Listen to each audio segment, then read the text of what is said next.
Karen Kasuria and Javier Verbo. And the speaker will be Daniel Escudero, please. Hello, everybody. Thank you so much, Jintai, for the introduction. So as Jintai mentioned, I'm going to present a rank analysis on cubic multivariate crypto system. This is more like a theoretical work. And I would like to start presenting a motivation for the problem we would like to solve here. For this, I would like to introduce very quickly the Hiv crypto system. So the setting is the following. We consider F to be a finite field of size Q.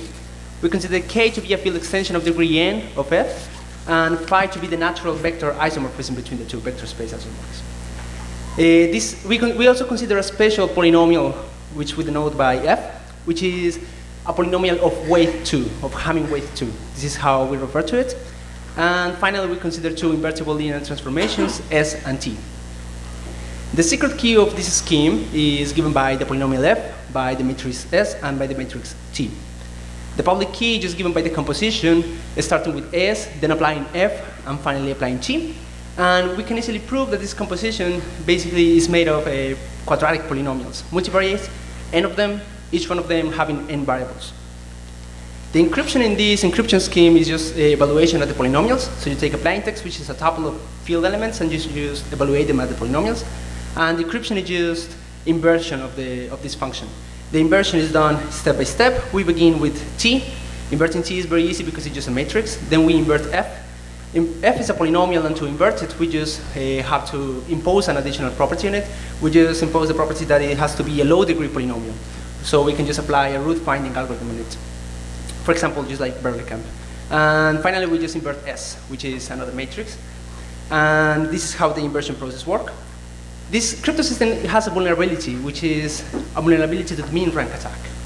In a nutshell, the attack goes as follows. So we can associate 2F asymmetric matrix, given by the coefficients of the polynomial. And we can easily see that this matrix has low rank, because it has a very special structure. It only has a non-zero block on the upper left corner, which is very small. And this rank defect wouldn't be so bad, but the problem is that it is reflected in the public key somehow.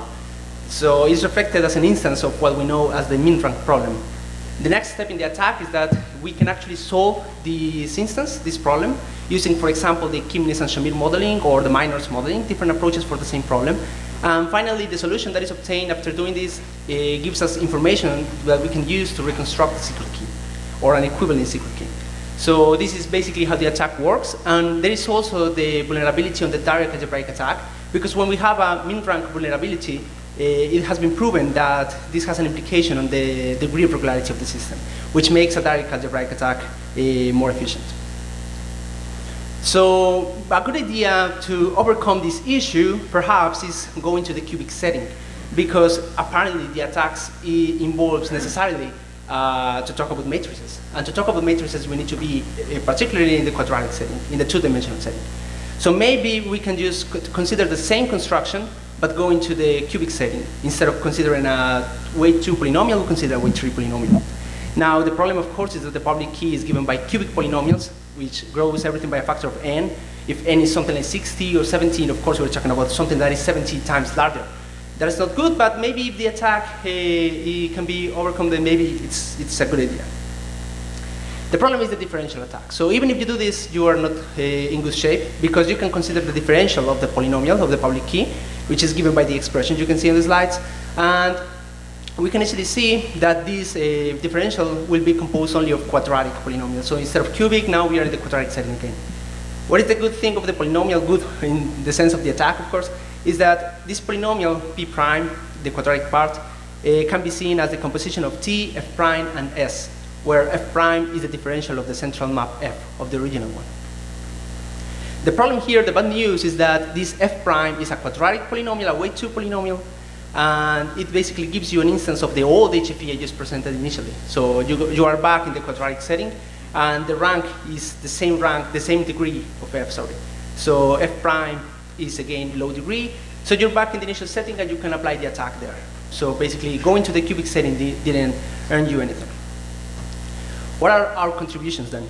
So in this work, we introduce a cubic version of the min rank attack.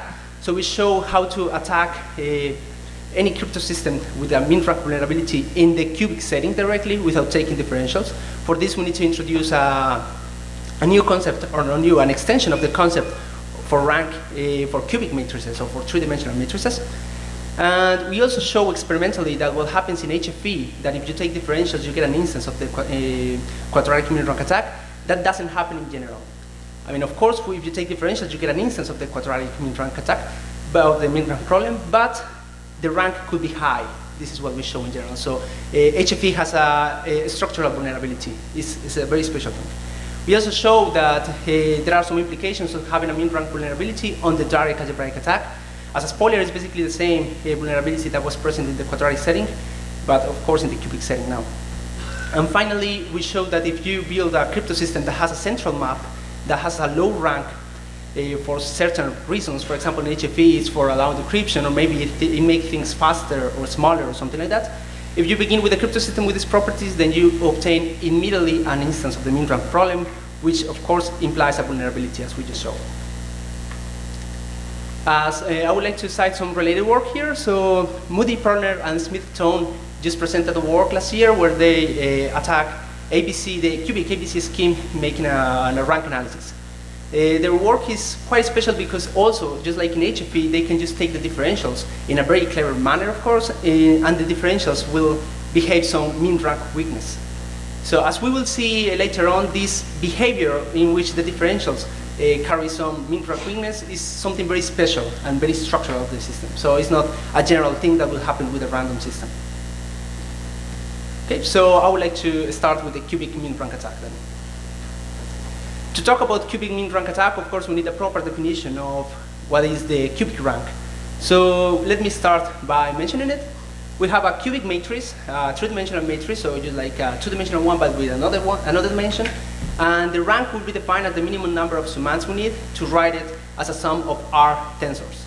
The tensor is on the slides for completeness, the definition of tensor.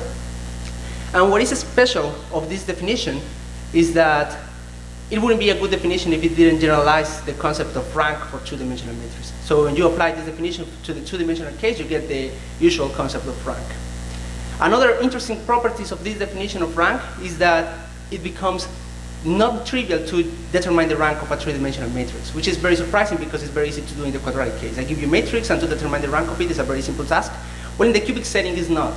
And in fact, many other problems related to cubic rank are NP hard. And for example, it is not easy to generate three-dimensional matrices with a desired rank. I give you a target rank, and I ask you to generate a matrix of this rank. That's not an easy problem. And it's a problem that we encounter later on, and I will show how we overcome this issue. Finally, it's an open question to determine the maximal rank that a matrix can achieve. So there are some bounds that are known. For example, we know that there are matrices that can attain a rank of at least n squared thirds. So it's considerably larger than n.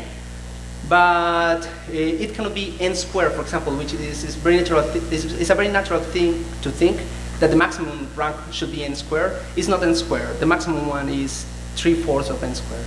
At least it's a bound for it. But there are many other open questions in this area. So at least this should give you an idea that the cubic setting is considerably different than the quadratic setting. So what is the cubic min rank problem then?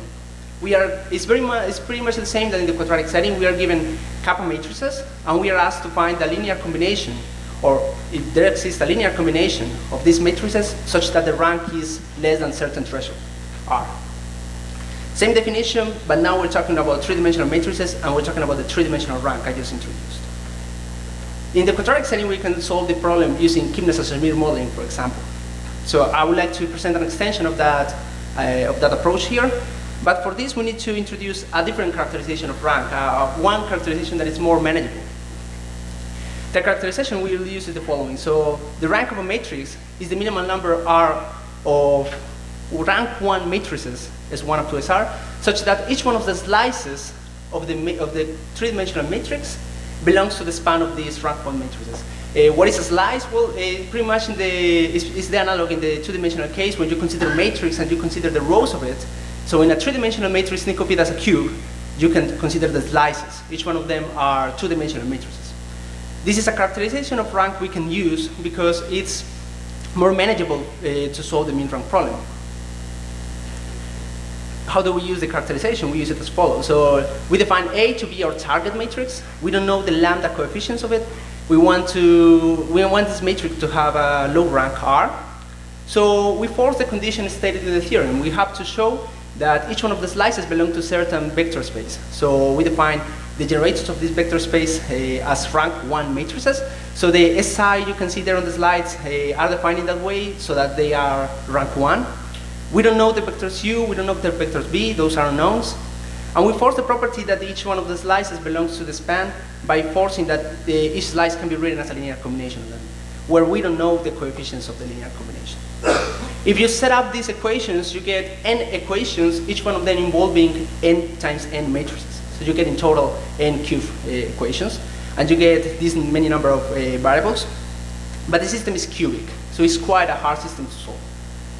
If R is less than n, it's much less than n, actually we can do something which is more efficient.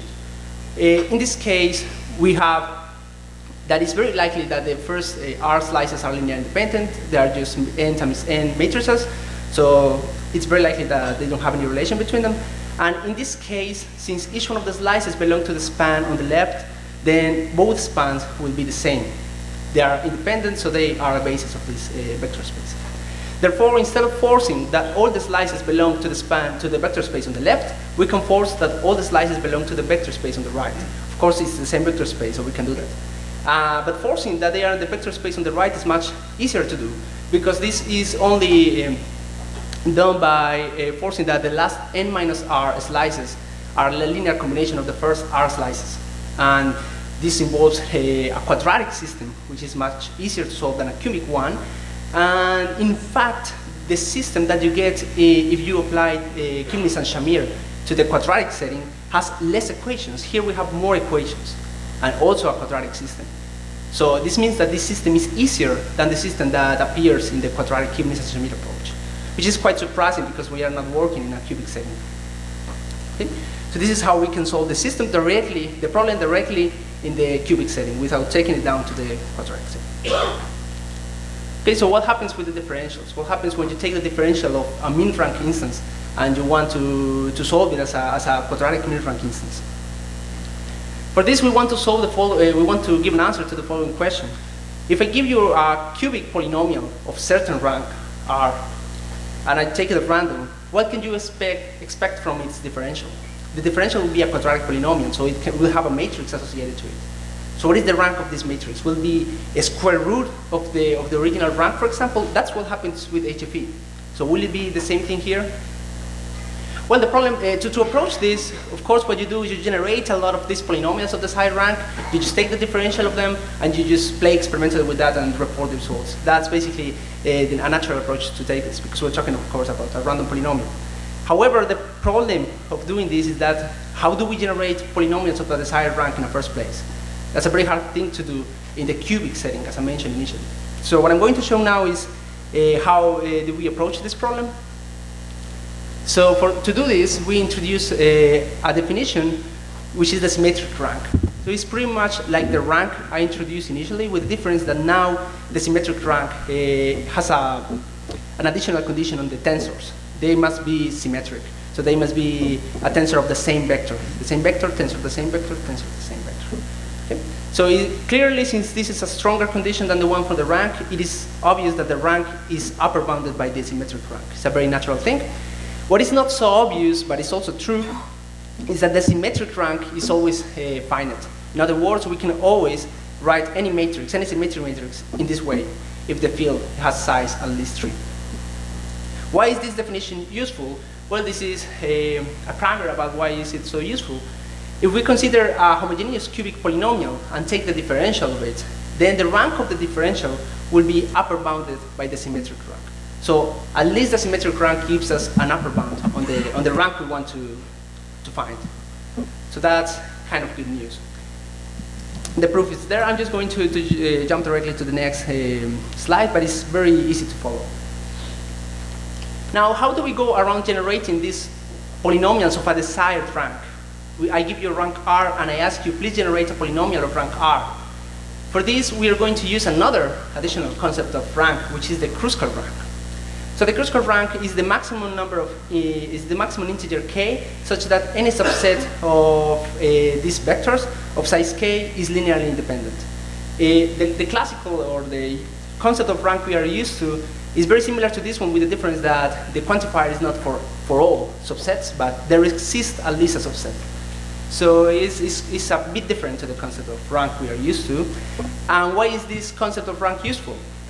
Because we have Kruskal theorem. So what Kruskal theorem says is that whenever you have a matrix A written in this way, so in particular the symmetric rank is potentially R, then if you also have the inequality presented on the slides, then you will have that the rank of the matrix is R. So it's a sufficient condition for when a matrix will have a desired rank.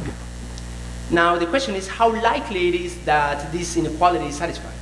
Well, it's actually very likely, because if you take the use vectors at random and you take the t coefficients also at random, forcing them to be non-zero, then the inequality is going to be satisfied with high probability, because both Kruskal rank will be with high probability R and R.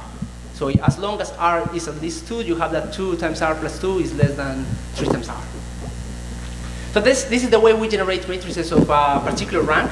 Then we do this for several values, we do it for several matrices, hundreds of thousands of them, and we take the differential and report the results on the table. And this is our findings. These are our findings.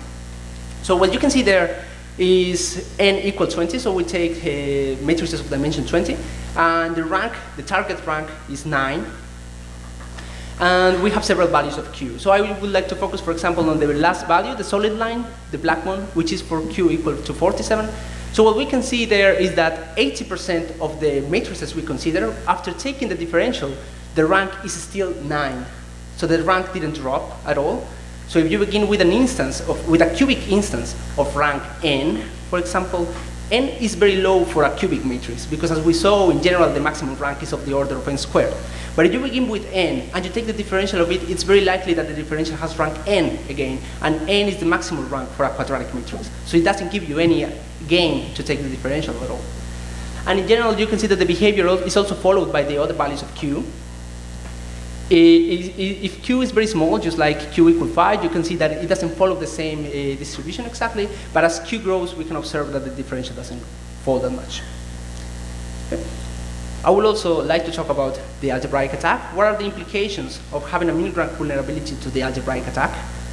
This is going to be very quickly, but it's very interesting that we can actually bound the algebraic attack, the complexity of the algebraic attack, by this expression that you can see on the slides. And basically what is interesting from this expression is that if R and Q are constant, then the complexity is going to be polynomial in N. In other words, the attack is going to be polynomial, the direct algebraic attack is going to be polynomial, so it cannot be secure under traditional definitions of security. And of course, if R grows with N, then this upper bound is going to be super polynomial, so at least it's some indication that the system should be secure against the direct algebraic attack. Of course, it's an upper bound, so no security claims, but we know that if you want it to be secure, you have to force R to grow with N. It cannot be constant. Okay. Finally, I would like to apply this framework to the big field constructions. So everything has been very general to any cubic scheme, but now the question is what happens when we apply this framework to, for example, HFE or all the systems that involve big field constructions. The scenario is the following. So we take weight 3 polynomial, and this polynomial is given by the expression you can see on the slide. So it's pretty much like the HFE polynomial, but it's very general. And we can consider the matrix associated to it. Let's assume it's symmetric. We can always assume it's symmetric. And let's assume that for some reason, this matrix has a low rank R under the definition of rank I introduced initially. Maybe it's HFE, and we want to be able to decrypt, so it has a low rank for decryption. Maybe for other kind of reasons. And let A sub I be the matrix, the three-dimensional matrix representing the ith polynomial of the public key. This is the scenario. Under these conditions, I would like to focus on the theorem first before mentioning the trilinear form. Under these conditions, we can show that there is a linear combination of the matrices of the public key that give you a matrix A prime. What is so special about this matrix A prime? Well, A prime is a three-dimensional matrix representing the trilinear form of T composed with delta and S.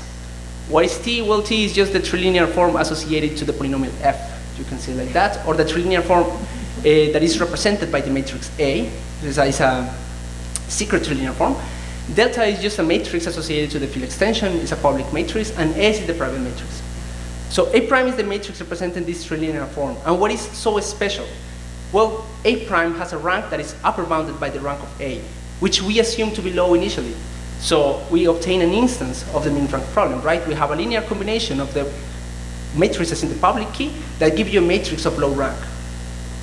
We obtain an instance of the min rank problem. We can solve this instance of the min rank problem, especially if R is less than N, and then we can obtain a solution of the min rank problem. What we also show in the paper is that the solution you obtain carry the same information about the secret key than the one in the quadratic case. In other words, up to this point and on, you can apply the same attack to reconstruct an equivalent secret key. So basically, a natural extension of the attack in the quadratic case.